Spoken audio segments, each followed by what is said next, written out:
ಕರ್ನಾಟಕ ರಕ್ಷಣಾ ವೇದಿಕೆ ರಾಜ್ಯ ಅಧ್ಯಕ್ಷ ನಾರಾಯಣಗೌಡರಿಗೆ ಜಾಮೀನು ಮಂಜೂರಾಗಿದೆ. ನಾರಾಯಣಗೌಡ ಜೊತೆಯಲ್ಲಿ ಜೈಲು ಸೇರಿದ್ದಂತಹ 29 ಜನರಿಗೂ ಜಾಮೀನು ಮಂಜೂರಾಗಿದೆ.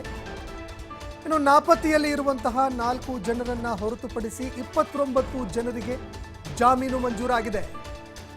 ಇನ್ನು ಎಲ್ಲರ ಐಡಿ ಕಾರ್ಡ್ ಮತ್ತು ಒರಿಜಿನಲ್ ಪ್ರೂಫ್ಗಳನ್ನು ತಂದುಕೊಡುವಂತೆ ಸೂಚನೆ ಕೂಡ ನೀಡಲಾಗಿದೆ. ಕನ್ನಡ ನಾಮಫಲಕ ವಿಚಾರದಲ್ಲಿ ಪ್ರತಿಭಟನೆಯನ್ನ ನಾರಾಯಣಗೌಡ ಬಣದ ಕಾರ್ಯಕರ್ತರು ಹೋರಾಟ ಮಾಡಿದ್ರು. ಇನ್ನು ಈ ಹೋರಾಟದ ವೇಳೆಯಲ್ಲಿ ಪೊಲೀಸರಿಂದ ಕರವೇ ಅಧ್ಯಕ್ಷರ ಬಂಧನವಾಗಿತ್ತು. ಇನ್ನು ಇದೇ ಸಂದರ್ಭದಲ್ಲಿ ಹಲವಾರು ಬೋರ್ಡ್ಗಳನ್ನು ತೆರವುಗೊಳಿಸಿದಂತಹ ವಿಷಯಕ್ಕೆ ಸಂಬಂಧಪಟ್ಟಂತೆ ಅವರನ್ನು ಬಂಧಿಸಲಾಗಿತ್ತು. ಪ್ರಕರಣಕ್ಕೆ ಸಂಬಂಧಪಟ್ಟಂತೆ ಕರವೇ ನಾರಾಯಣಗೌಡ ಸೇರಿ ಒಟ್ಟು 29 ಜನರಿಗೆ ಜಾಮೀನು ಮಂಜೂರಾಗಿದೆ. 4 ಜನ ತಲೆಮರೆಸಿಕೊಂಡಿದ್ರು. ಅವರನ್ನು ಹೊರತುಪಡಿಸಿ ಒಟ್ಟು 29 ಜನರಿಗೆ ಬೇಲ್ ಸಿಕ್ಕಿರೋದ್ರಿಂದಾಗಿ ಕರವೇ ನಾರಾಯಣಗೌಡರು ಹಾಗೂ 29 ಜನರು ನಿರಾಳರಾಗಿದ್ದಾರೆ.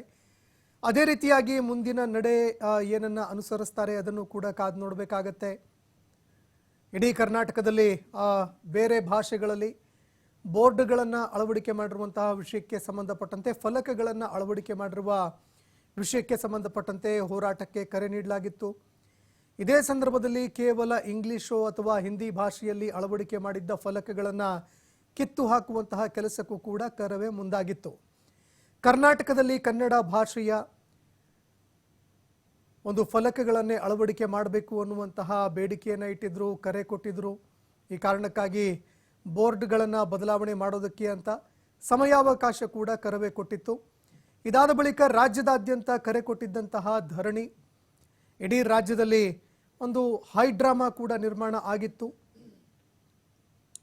ಇನ್ನು ಇದಕ್ಕೆ ಸಂಬಂಧಪಟ್ಟಂತೆ ಬಂಧನದ ಬಳಿಕ 10 ದಿನಗಳಾಯಿತು. 10 ದಿನಗಳ ಬಳಿಕ ನಾರಾಯಣಗೌಡ ಸೇರಿ ಒಟ್ಟು 29 ಜನರಿಗೆ ಜಾಮೀನು ಸಿಕ್ಕಿದೆ.